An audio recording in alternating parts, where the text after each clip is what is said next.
एक बार क्या हुआ, कौरवाधिपति दुर्योधन ने परम तपस्वी दुर्वासा जी को 4 महीने चतुर्मास अपने यहाँ रख करके पवाया और खूब प्रसन्न कर लिया। दुर्वासा जी ने कहा वरदान मांगो। उनके हृदय में भारी जलन पांडवों के प्रति थी, तो उन्होंने कहा कि महाराज मैं एक वरदान मांगता हूँ कि जैसे हमारे यहाँ अतिथि स्वीकार किया ना आतिथ्य, ऐसे हमारे भैया के आए युधिष्ठिर के उस समय वो वनवास में थे, और आप तब जाइए जब द्रौपदी बटलोई से स्वयं पाले, क्योंकि सूर्य भगवान की आराधना करके महाराज युधिष्ठिर ने एक बटलोई प्राप्त की थी। उस बटलोई का ये प्रभाव था कि चाहे 10,000 एक साथ पाओ, हर चीज उसी से निकलेगी, बटलोई से ही। चाहे आप 50,000 पाओ, हर चीज, लेकिन जब द्रौपदी पालेंगी तो उसमें फिर कुछ नहीं निकलेगा। तो बोले जब द्रौपदी पाले तब आप जाइए। तो 60,000 शिष्यों के साथ दुर्वासा जी पहुंचे वन में। युधिष्ठिर जी ने जो ही देखा साष्टांग दंडवत किया, और संतों को देखकर कहा जाता है महाराज पधारो, कुछ जलपान भोजन प्रसाद पाओ। तो दुर्वासा जी ने कहा मैं यमुना स्नान करके आ रहा हूँ, आप तैयारी करो। युधिष्ठिर जी भागते हुए कुटिया में गए, द्रौपदी जी से कहा आपने बटलोई में पा लिया? बोले हाँ, वो तो धो के रख दी। मूर्छित हो गए, युधिष्ठिर जी मूर्छित हो गए। अब देखिए इतने महाभागवत हैं, मूर्छित हो गए। द्रौपदी जी ने आकर उनको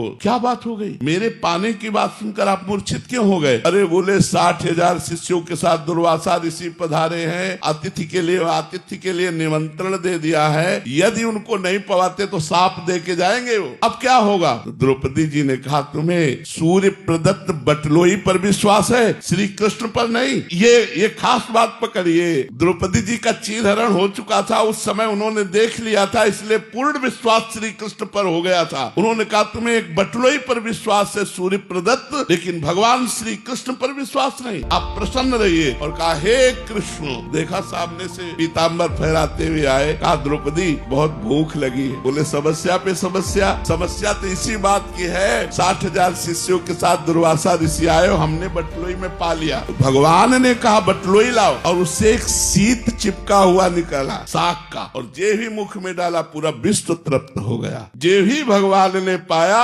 सबके पेट फूल गए। उन 60,000 शिष्यों दुर्वासा भीमसेन से कहा जाओ लिवा के लाओ। बोले महाराज चलो, पंगत के लिए सब तैयार है। सहदेव जी भी साथ थे। दुर्वासा जी ने कहा भाई हमारे शिष्यों ने भी महाराज जी और आज्ञा पालन करने के लिए तत्पर हूँ, पाने की इच्छा नहीं। तो उन्होंने कहा हमसे वरदान ले लो। पूज्य मथुरा दास जी के मुख से सुनी बात, महाभारत में उसे दूसरी तरह थोड़ा यहाँ लिखा हुआ है। बोले हमसे वरदान ले लो, लेकिन भोजन की बात मत करो। तो उन्होंने कहा जिसने आपको जिस भावना से भेजा है वो उसी भाव को प्राप्त हो जाए। अर्थात दुर्योधन ने पांडवों के नाश के लिए भेजा था, तो कहा जिसने जिस भावना से भेजा है उसी भाव को प्राप्त हो जाए। तो दुर्वासा जी ने कहा तथास्तु।